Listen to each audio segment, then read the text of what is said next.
sehr an. Also ja,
Hello everyone.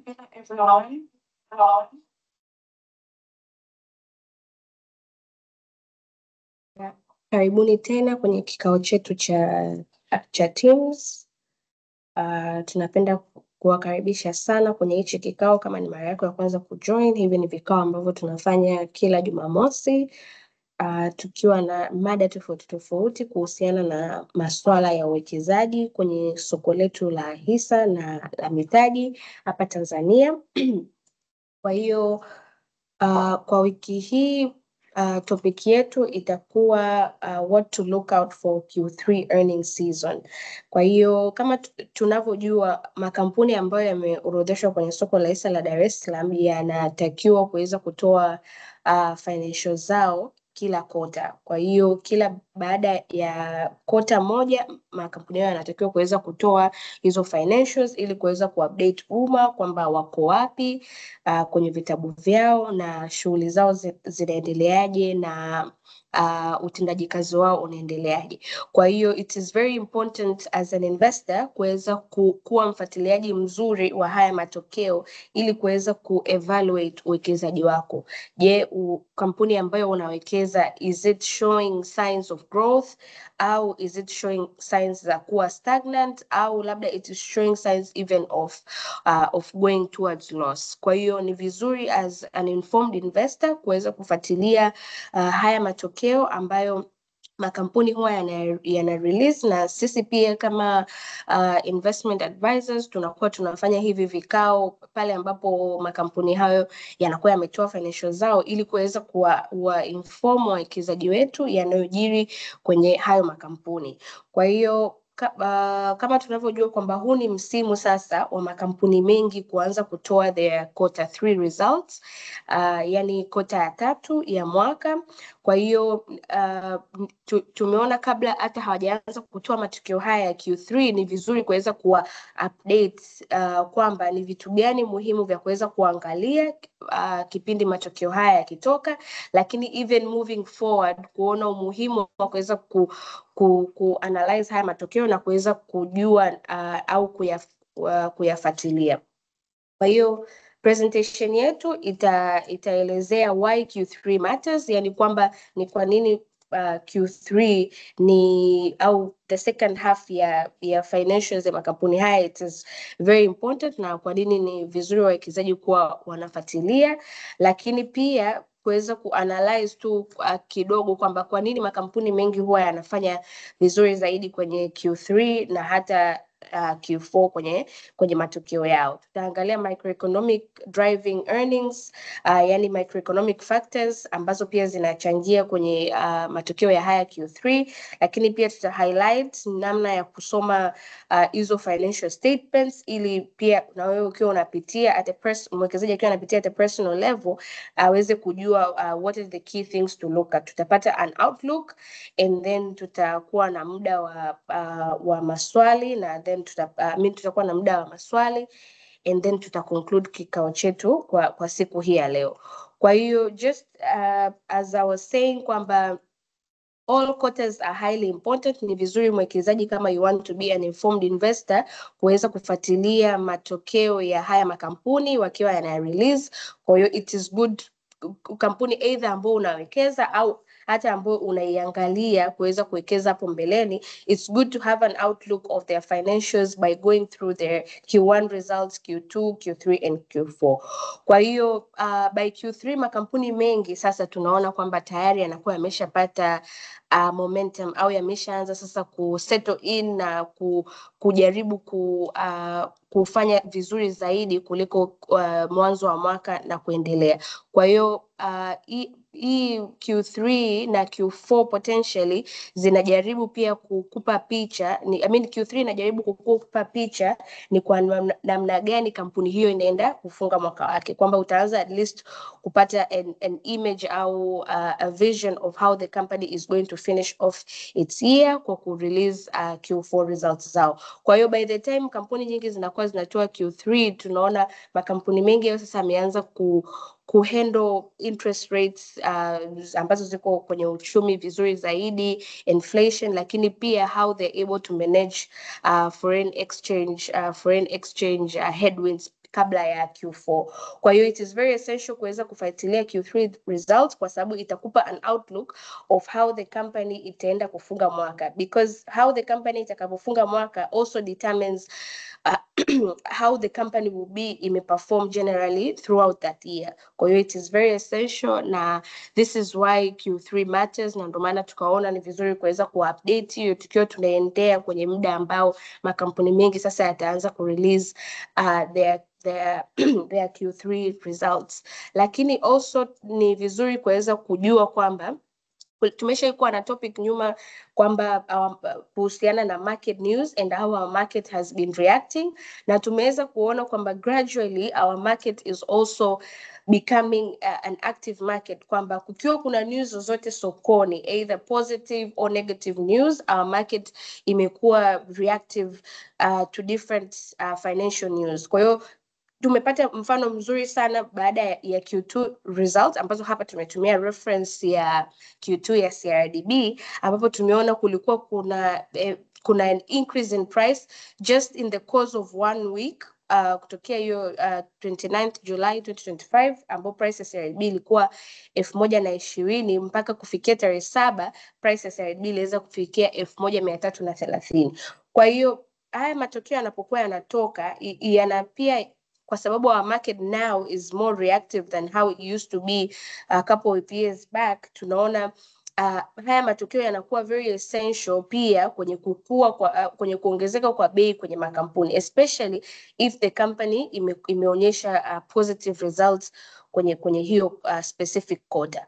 Kwa hiyo this is just also to also highlight kwamba this might also be inaweza pia ikawa something to look onto kwenye Q3, kwamba tunaona kwamba Q3 pia, because our market imekuwa more reactive to news, inaweza pia kama matokeo yatakuwa very satisfactory, itapelekea pia kwenye an increase in share price ya makampuni husika. Kwa hiyo tunaona kwamba haya matokeo yana huge impact pia kwenye soko la hisa, kwa sababu pale ambapo wawekezaji wanaona a certain information, wanakuwa wana react either kwa kununua zaidi, au wale watu ambao wana hizo hisa pia wanakuwa wanazihold zaidi wakitegemea a further increase in profit kwenye uwekezaji wao. Kwa hiyo moving forward pia tutaona why most companies zinafanya better zaidi kwenye Q3, ambapo the industries ambazo tumeweza kuzichagua ni banks and manufacturing industries, kwa sababu tunaona ni the companies also ambazo zinakuwa zina stand out sana kwenye our stock market. Kwa hiyo poa zipitisha vizuri kabisa kwenye why most of these companies zinafanya vizuri zaidi kwenye kota ya 3 na eventually kota ya 4. Karibu po. Asante. Kwa majina naitwa Paul Ngwelimi, Research Officers and Securities.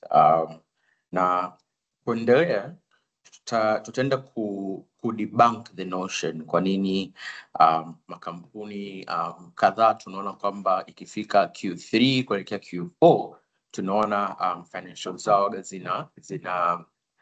zina upscale vizuri zaidi kuliko the first half of the year, yani quarter 1 na quarter 2. Na kwa nini tumechagua sectors sector ya banking na sector ya manufacturing? Cha kwanza kabisa, makampuni ambayo yako listed kwenye hizi sector huwa wana tendency ya kurelease quarter 3 results much earlier compared to companies in other sectors like financial services or agriculture. Kwa hiyo mara nyingi wao ndo wanawahi kidogo, even just by a few days or maybe a week, lakini mara nyingi makampuni ya benki, especially makampuni kama CRDB, NMB and whatnot, mara nyingi waga wanawahi kidogo compared to other companies. Lakini pia tumechagua hizi sectors mbili kwa sababu the counters ambazo zipo underlying in these sectors zimekuwa zikionyesha higher turnover katika kipindi cha Q3.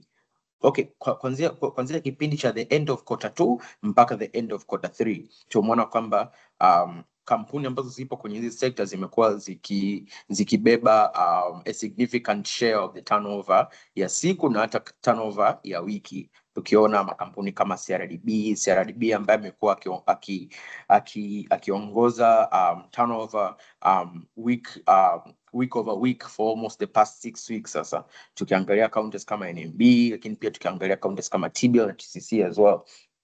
Na hiyo ndo maana tumechagua kuangalia kwa nini makampuni ya hizi sector na the underlying characteristics ya makampuni ya hizi sector ni kwamba mara nyingi results zao za quarter results za quarter 3 na quarter 4 huaga zinakuwa bora zaidi kuliko results zao za nusu ya kwanza ya mwaka, ni quarter 1 na quarter 2. Sasa tujue kwa nini, ili tuelewe namna ambavyo makampuni haya yanavyofanya kazi, lakini pia business model zao. Tukianza na benki kwa mfano, tunajua the basic business of a bank ni kupokea deposits and giving out loans.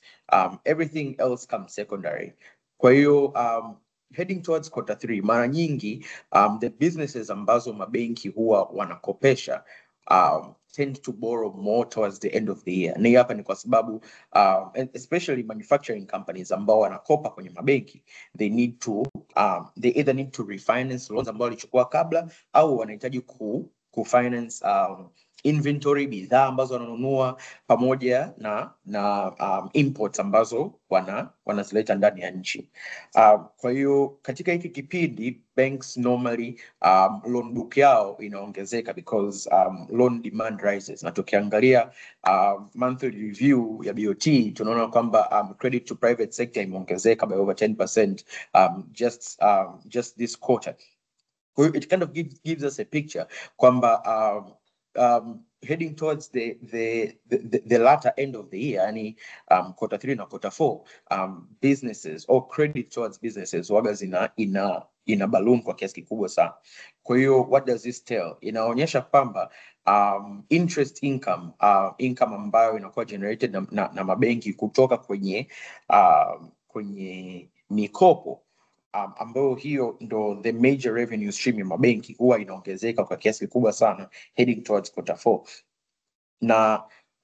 Na hii hapa pia it's not just because businesses wanakopa zaidi katika kipindi, lakini pia loans ambazo mabenki walizidisburse mwanzoni mwa mwaka, mara nyingi katika hiki kipindi cha quarter 3 heading towards quarter 4, mara nyingi the debtors waga wana refinance au debt servicing yao inakuwa kubwa zaidi heading towards the latter end of the year. Kwa hiyo ukiangalia mara nyingi banks ukifuatilia zaidi especially kwenye upande wa cash flow statement, yani mtiririko wa fedha kwenye zile financial statements, unaona kwamba income cash flow kwenye operations waga zinaongezeka zaidi in quarter 3 compared to other quarters kwenye mabenki. Lakini sasa tukiangalia kwenye manufacturing, the manufacturing industry is very much simple. Kwa nini makampuni yanafanya vizuri kuelekea mwisho wa mwaka in manufacturing, especially makampuni ambayo yako listed kwenye the stock exchange kwa manufacturing? Tunajua kabisa kwamba the second half of the year huaga inakuwa characterized na consumer spending. Consumer spending inaongezeka kwa kiasi kikubwa zaidi towards the end of the year. Na hii hapa ni just basic economics. Kwa nini consumer spending inaongezeka kwa kiasi kikubwa heading towards the end of the year?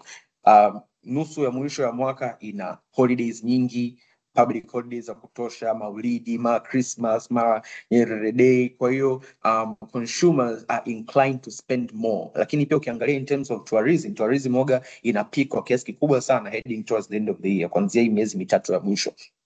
Kwa hiyo ukiangalia retailers na distributors ambazo makampuni wanauzia bidhaa zao, huwa wana stock up kwa kiasi kikubwa sana ili waweze kupata bidhaa za kuuzia consumers heading towards the end of the year. Kwa hiyo ukiangalia makampuni kama TBL na TCC, TBL hasa sales volume zake zinaongezeka kwa kiasi kikubwa sana heading towards quarter 3 na quarter 4. Na hii pia kwa sababu demand of beverages ambazo TBL wana manufacture ni kind of luxury goods, kind of luxury consumer goods. Kwa hiyo obviously people will be inclined to drink more when they're spending on leisure than when they're not spending on leisure. Kwa hiyo lakini pia kitu kingine, production katika haya makampuni inaongezeka pia kwa kiasi kikubwa. Ukiangalia kwenye upande wa cash flow statement, mtiririko wa fedha, kwenye investing activities zake zinaongezeka pakubwa sana, na hii ni kwa sababu mara nyingi manufacturing companies ikifika nusu ya kwanza ya mwaka wanafanya zile maintenance reviews, kama ni properties au equipment ambazo zilikuwa zamani wanazidispose, wananunua zingine, kwa hiyo capex inaongezeka. Kwa hiyo this routine maintenance improvement inallow haya makampuni kuweza kuoperate at a higher capacity compared to walivyokuwa wanaoperate in the first half of the year. Kwa hiyo hii ni just a snapshot of kwa nini ukiangalia kama wewe ni mfuatiliaji wa haya matokeo, utaona kwamba makampuni ya viwanda, makampuni ya manufacturing yanafanya vizuri sana kuelekea quarter 3 na quarter 4 kuliko quarter 1 na quarter 2. Kwa nini? Sasa haya ndio majibu ambayo tumewaletea ili uweze kucontextualize vizuri na ili ujue ni kitu gani ambacho unaweza kuexpect moving forward. Kitu cha kuconsider kama mwekezaji, lakini pia just mtu ambaye anafuatilia masoko ya mtaji, inabidi ufahamu kwamba haya makampuni yana operate chini ya conditions za kiuchumi, macroeconomic conditions, ambazo hizi macroeconomic conditions ndo zinaweza zika affect business model zao, namna ambavyo wanaweza kutengeneza pesa, yani revenue, lakini pia namna ambavyo wanaweza kutengeneza faida. There are several macroeconomic conditions ambazo kama mwekezaji inabidi uzifahamu kwamba okay, katika hii quarter, labda quarter 3 kulikuwa kuna vitu gani ambavyo vilitokea kwenye uchumi, labda riba ya benki kuu ilikaaje, labda forex conditions zilikuwaje, yani kwamba nguvu ya shilingi ya Kitanzania ilikuwaje compared to other major currencies kama the US dollar. Also global conditions pia zinaweza zika affect masoko ya mtaji ya Tanzania. Ukiangalia riba ya benki kuu ya Marekani, the Fed rates, pia ukiangalia commodities kama gold, commodities kama oil, pia prices zake zikibadilika zinaweza zikawa zina a bigger implication kwa namna ambavyo haya makampuni yanavyofanya kazi na yanavyotengeneza pesa towards a certain quarter. Kwa hiyo tukiangalia kwa mfano FX conditions, the local currency movements zikiwa stable au zikiwa unstable zinaweza zika affect kampuni in several ways. Kwa mfano makampuni ambayo yamekuwa yamechukua leverage, yani mikopo ambayo yako denominated in foreign currency kama euro au foreign currency kama US dollar, katika kipindi ambapo shilling inakuwa strengthened over these foreign currencies, tunaona kwamba kiasi cha debt au kiasi cha mkopo ambao wana report kwa financial statements kinapungua, kwa sababu ukitranslate obviously dola ikiwa imepungua nguvu, kwa hiyo inamaanisha kwamba ukitranslate huku kuja nchi shillings, kiasi cha debt inakuwa ndogo zaidi compared to dola ikiwa ina nguvu. Lakini pia also it might have transverse effects, kwamba pale ambapo labda kampuni, especially manufacturing companies, labda wana receivables, either wame export afu wanategemea malipo kutoka nchi za nje, katika kipindi ambapo the Tanzanian shilling inakuwa much strengthened compared to other currencies, tunaona kwamba hizo receivables pia zinaweza zikapungua. Kwa hiyo these are just the ways ambapo FX conditions zinaweza zika affect namna ambavyo kampuni zinavyo perform. Lakini pia interest rates, tukiangalia central bank last week wametangaza kwamba wata maintain riba ya benki kuu kwenye 5.75 ambayo waliishusha Julai kutokea 6%. Na hii hapa ni kwa sababu benki kuu wana a more positive outlook katika uchumi unavyoendelea. Ukiangalia mfumuko wa bei wameweza kustabilize. Mfumuko wa bei sasa hivi upo katika range ambayo is healthy katika viwango vya East Africa Community ambao ni kuanzia 3% hadi 5%. Lakini pia ukiangalia liquidity inaongezeka. Kwa hiyo benki kuu kupunguza riba ya serikali inamaanisha kwamba wanataka mabenki waweze kukopeshana kwa bei rahisi, liquidity iongezeke. Lakini pia mikopo ambayo inaenda kwa wananchi in terms of biashara, in terms of personal loans, in terms of home loans iweze kuongezeka, like hivyo kuweza ku fasten economic growth. Lakini ukiangalia global economic conditions pia mwezi wa 9 tarehe 5 Marekani kwa mara nyingine tena walitangaza kwamba watashusha riba ambao wameikati kuanzia 4.75 mpaka 4.5%. Na hii hapa ni kwa sababu kulikuwa kuna kama disagreement kati ya rais wa Marekani na chairman wa benki kuu ya Marekani, yani the Federal Reserve. The chairman anaona kwamba the rates ziko very much stable ku curb inflation, lakini Donald Trump amekuwa akimpressurize Powell kushusha rates. Kwa hiyo rates zimeshuka, lakini kwa wafuatiliaji wa siasa za Kimarekani tunaona kwamba these past few days kumekuwa kuna kitu kinaitwa the US government shutdown. Hii ni pale ambapo bill ya bajeti inashindwa kupitishwa kwa sababu political party mbili zinashindwa kufikia makubaliano. Sasa things like these zinaweza zikawa zina trickle down effect kwa namna ambavyo market za Kiafrika lakini pia market za Kitanzania zinavyoenda.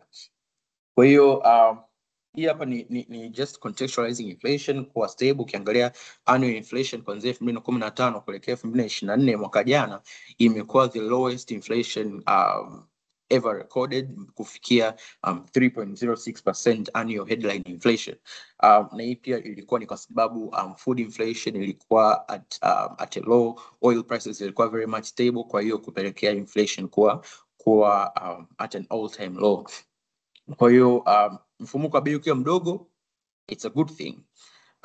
Lakini pia tukiangalia for the past 12 months kuanzia July mpaka inflation ya mwezi wa 8 tunaona kwamba imekuwa very much stable within the range ya 3% mpaka 3.5%.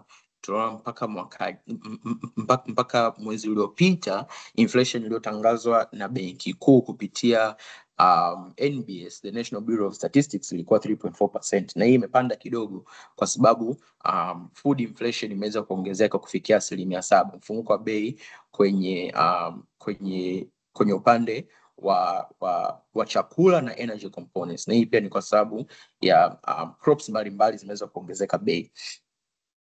Kwa hiyo hii ni swala la inflation, lakini pia tukijaribu kucontextualize namna ambavyo gold prices zimekuwa zikienda kuanzia mwanzo wa mwaka. Hii ndio imekuwa story kubwa kwa wanauchumi wote duniani, kwamba tunaona kwamba gold prices sasa hivi zimefika at an all time high, na hii ilikuwa tarehe 30 Septemba, lakini as of last week gold ilifika kwa mara ya kwanza USD 4,000 per ounce. Na what does this entail kwa nchi yetu? Kwa mfano tunaona last week tu benki kuu ilitangaza kwamba gold imeweza kurudi kuwa na the top export of the country, kwamba sisi kwenye vitu ambavyo tunaviexport tunaviuza nje ya nchi, gold ndio imekuwa the most exported commodity. Na gold prices kuongezeka all across the board inaweza ikawa ina maana nyingi. Cha kwanza tunaona uchumi wa Marekani uko very much unpredictable. Kwa hiyo gold mara nyingi wawekezaji wanachukulia kama a safe haven asset. Pale ambapo vitu vyote vikishuka chini, mara nyingi gold inapanda, kwa sababu gold hata in terms of crisis bado ina value.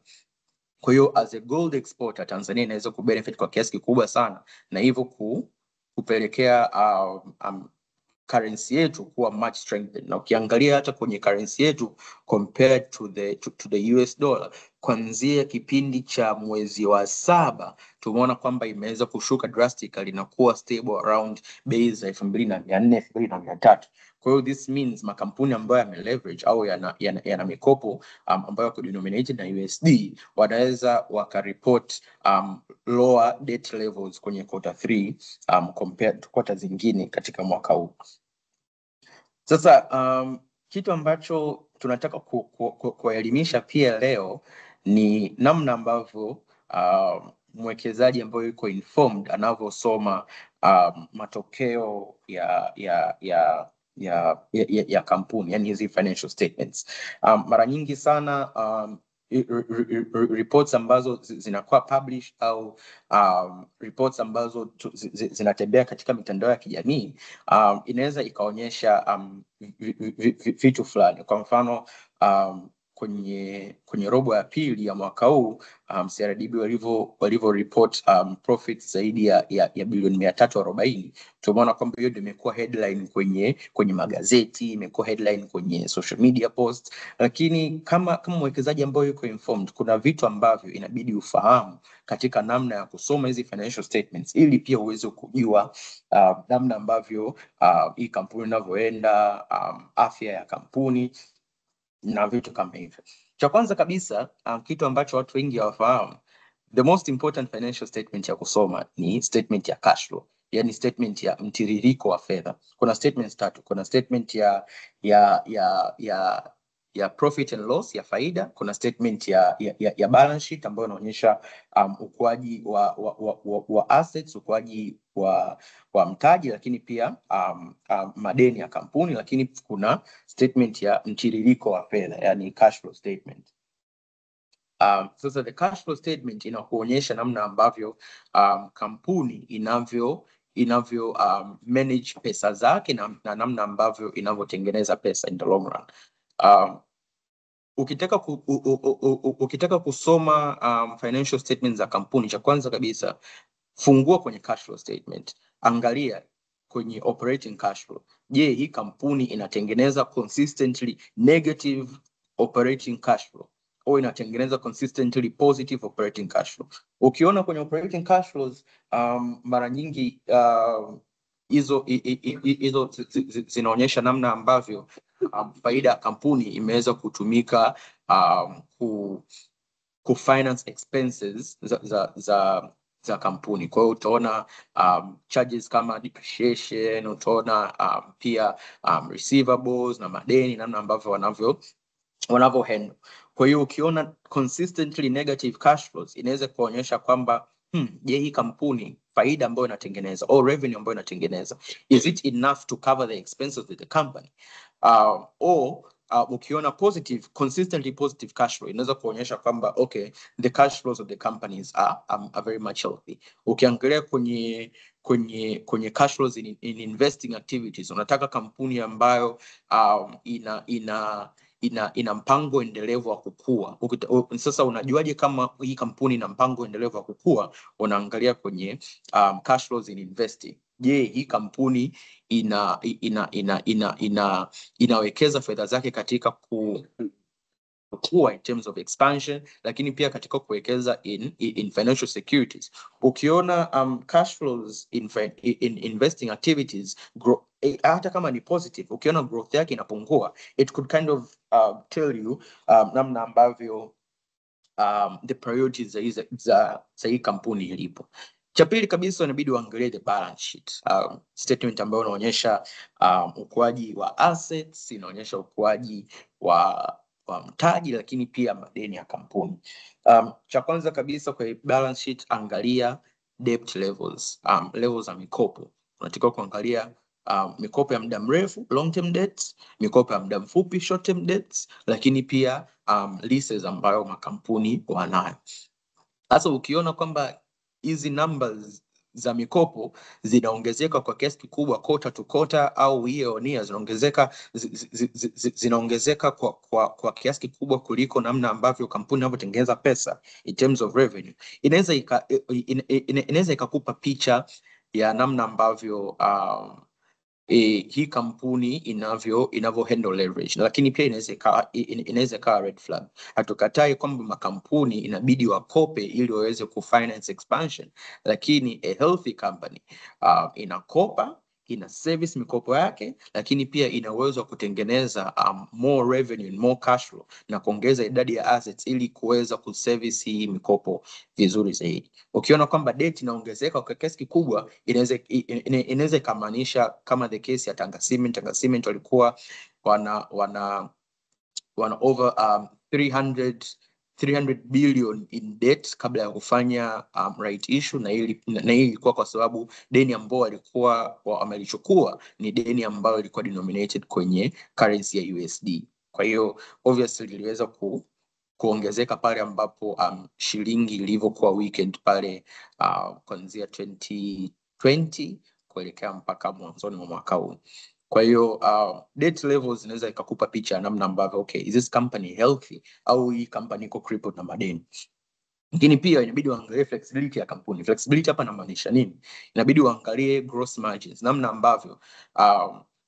ambavyo hii kampuni inavyoweza kutengeneza faida, lakini namna ambavyo hii kampuni inavyoweza kutengeneza pesa, yani revenue, lakini pia wakishamaliza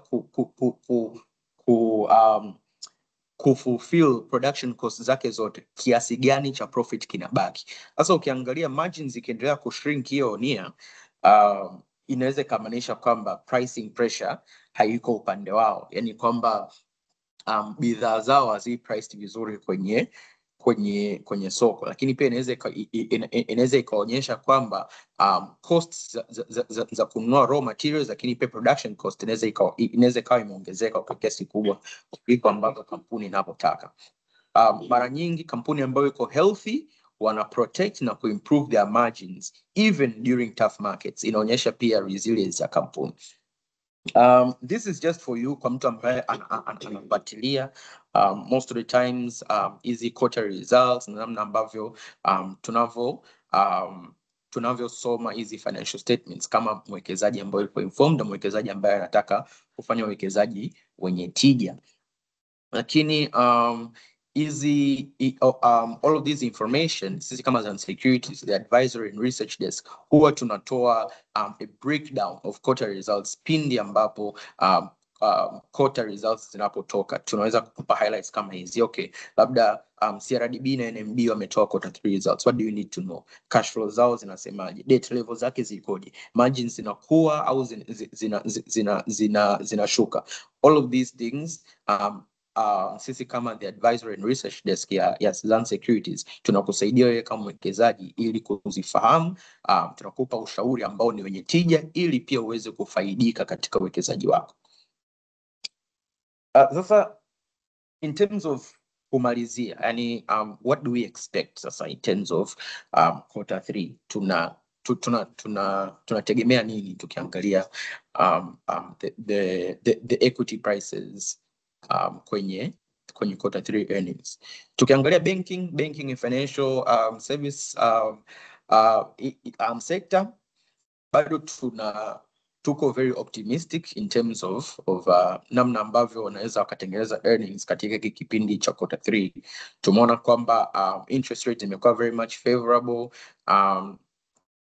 loans disbursed pia katika kipindi zimeongezeka, lakini although kumekuwa kuna kuna concerns katika CRDB. Tumeona kwamba wiki 3 zilizopita CRDB walitangaza kwamba wanafanya digital system improvements ili kuwezesha kufanya expansion towards Middle East markets kama Dubai. Kwa hiyo vitu kama hivi tunaweza tukaviona vikireflect kwenye financial statements zao in terms of capital expenditures, lakini in terms of earnings tunaona bado we are still very much optimistic in terms of CRDB earnings na NAB earnings. Lakini tukienda kwenye consumer goods and industrials funds in this sector kama kina TBL na TCC, kama nilivyoelezea, we expect for these companies to show resilience, kwa sababu kama nilivyosema domestic demand katika hiki kipindi huwa inaongezeka, na tunaona kwamba infrastructural development projects ambazo serikali wameifanya over this year kama kujenga barabara, train and all of that, inaweza ikawa pia a factor of kusaidia namna ambavyo makampuni wanavyofanya transportation, lakini pia efficiency ya kampuni hizi kutengeneza pesa.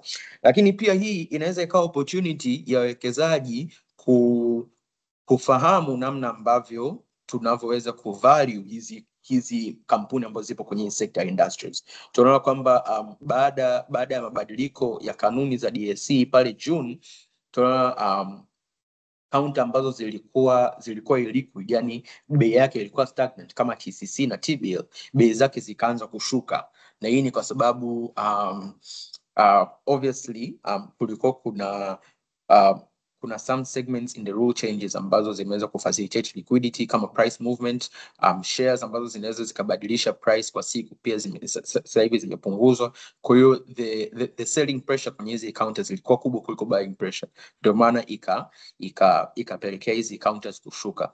Na kwa sasa hivi kwa our analysis, we believe kwamba counter kama TBL is trading around its fair value kwenye 7,000. Jana imeclose somewhere around 7,380, 7,330 I believe. Lakini basing on their quarter 2 results, we believe kwamba it might be slightly lower than that, kwenye somewhere around 6,900 au 7,000. Lakini hizi quarter 3 zinaweza zikatupa picha namna ambavyo tunavyoweza kuzivalue hizi companies kutokana na fundamentals zao, kwa sababu zamani fundamentals zao na price zilikuwa hazilandani. Kwa sasa hivi it kind of gives us an opportunity to value these companies well, lakini pia kwa sababu hizi counter bado zinaendelea kufanya price discovery. Sasa conclusively tukiangalia quarter 3 earning seasons for Tanzanian equities ina matter kwa either wewe ni mwekezaji mpya umeanza kuwekeza labda miezi kadhaa iliyopita, au umeanza kuwekeza wiki hii, au wewe ni a seasoned investor umekuwa ukiwekeza for over 10 years. Quarter 3 results za 2025 matter to you because kumekuwa kuna several structural changes ambazo zimefanyika mwaka huu ambazo zinaweza kutupa kind of a development katika soko letu. Kama tunavyofahamu soko letu is still a frontier market, inakuwa kwa lot of structural changes bado zinabidi zifanyike. Tunaona DSE wamebadilisha kanuni, tunaona sasa hivi kumekuwa kuna several funds ambazo zimeibuka, index funds, ETFs. Kwa hiyo this quarter 3 could be a really good reflection ya wewe kujua okay, labda portfolio yangu imekaaje hapa, labda wapi niuze, wapi ninunue, wapi niongeze, vitu kama hivyo. Kwa hiyo in terms of what we expect the health of these companies to be, we expect a much stronger health, kwa sababu tunaona liquidity ya nchi imeongezeka. Kwenye minada ya hatifungani tunaona record bids kufikia hadi trilioni 1.2 bilioni 900. Kwa hiyo that means the general public or at least institutions za nchi zina liquidity ya kutosha. Kwa hiyo that could mean kwamba it could indicate buying pressure towards the stock exchange moving forward katika quarter 3 na quarter 4. Kwa hiyo yeah, our expectations are very much optimistic. Sasa kwa kumalizia, najua unaweza ukawa unajiuliza okay, sawa, katika hii quarter 3 ni counter gani au hisa gani ambazo inabidi niziangalie kwa makini zaidi kwenye hizi quarter 3 results. Obviously ya kwanza ni CRDB. Kama nilivyosema, CRDB is very much popular. Everyone who wants to invest in the stock exchange mara nyingi anaanza na CRDB, or at least they own CRDB shares. Kwa hiyo quarter 3 results the CRDB could be very much important to look at. Tukiangalia kama nilivyosema capital expenditure zake, the expansion plan na namna ambavyo operations zake katika kipindi cha miezi mitatu inaweza ikawa imeaffect performance yake ya quarter 3. Lakini pia TBL kama nilivyosema kwamba sasa hivi ipo kwenye kipindi cha price discovery. Sasa tunataka kujua okay, sawa, tunaelekea katika kipindi cha a festive season. Okay, have the sales volumes increased? Kampuni imeweza kutengeneza pesa zaidi? Okay, how do these fundamentals now reflect to how the company is valued in the stock exchange? Kwa hiyo TBL pia inaweza ikawa a very much keen stock to look at. Lakini pia Mkombozi tumeona over the past year yenyewe imekuwa top gainer, ikiongezeka price by over 200%, na the spark of interest ya wekezaji kuanza kununua Mkombozi ilianza baada ya quarter 3 ya mwaka jana. Analyst wakaangalia wakasema mbona hii kampuni tulikuwa ndio sawa ipo in the emerging market, lakini liquidity ratio zake ziko very much healthy. Tukiangalia wanatengeneza profits nzuri, cash flow zake ziko healthy, na kwa kipindi kile wakati Mkombozi ina trade katika bei za 500, 540, 560, valuation yake katika iko kipindi ilikuwa somewhere around 1800, 2000. Kwa hiyo just think mtu ambaye aliingia sokoni akanunua CRDB just last year mwezi wa 10 na profit ya kiasi gani ambayo ametengeneza mpaka sasa hivi leo tunavyoongea. Kwa hiyo those are just some of the recommendations, just stocks to watch towards the quarter 3 earnings.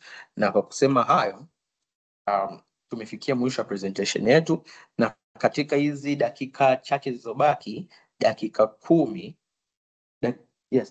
ningependa kukaribisha maswali. Kama una swali, just raise your hand and we will attend to you.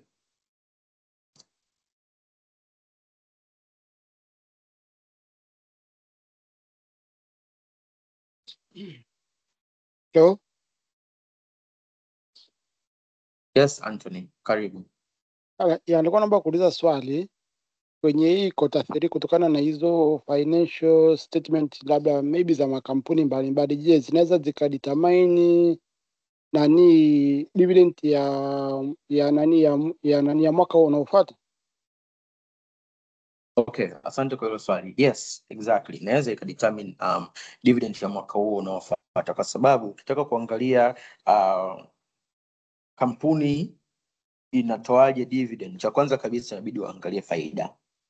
Je, faida inakuwa? Lakini cha pili kabisa inabidi ufahamu the dividend policy ya hiyo kampuni. Kampuni huwa ina policy ya kutoa asilimia ngapi ya mapato or earnings in terms of dividends. Kwa hiyo ni very important to know. Lakini cha tatu kwenye the cash flow statement, je, hii kampuni in terms of cash and cash equivalents iko strong? Kampuni inashikilia pesa taslim au pesa in the bank za kutosha, or operating cash flow ziko healthy? Kwa hiyo vitu kama hivyo ukiviona inaweza kukupa picha, okay, the dividend ya mwaka huu inaweza kuwa very strong. Lakini pia kuna namna ambavyo tunaweza analyst waga tuna calculate projected dividend. Mara nyingi tunaangalia cash flows ambazo zimekuwa allocated in dividends in the past year, namna ambavyo ziliweza kumove kwenye financial statement zote kutoka kwenye faida kufikia kwenye balance sheet mpaka kufikia kwenye cash flows, na tuna project dividend ya mwaka huu au katika mwaka ujao kwenye hiyo kampuni itakuwaje. Kwa hiyo just to answer your question, it is very much possible kusoma financial statements na kuweza kufahamu okay, the dividend ya mwaka huu inaweza ikae. So yes. Swali lingine, just nyosha mkono and you will attend to you.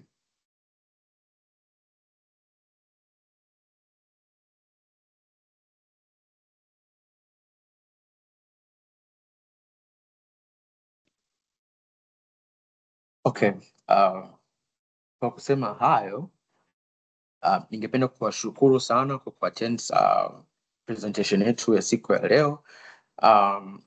Kama una any concern, kama una swali au kama unahitaji huduma zetu, unaweza ukatufikia kupitia namba zetu za simu. Namba hii hapa ambayo iko kwenye screen hapa 0756111888. Unaweza kutumia message kupitia WhatsApp ili pia tuweze kukuadd kwenye public group zetu ambapo tunatuma highlights mbalimbali za soko, habari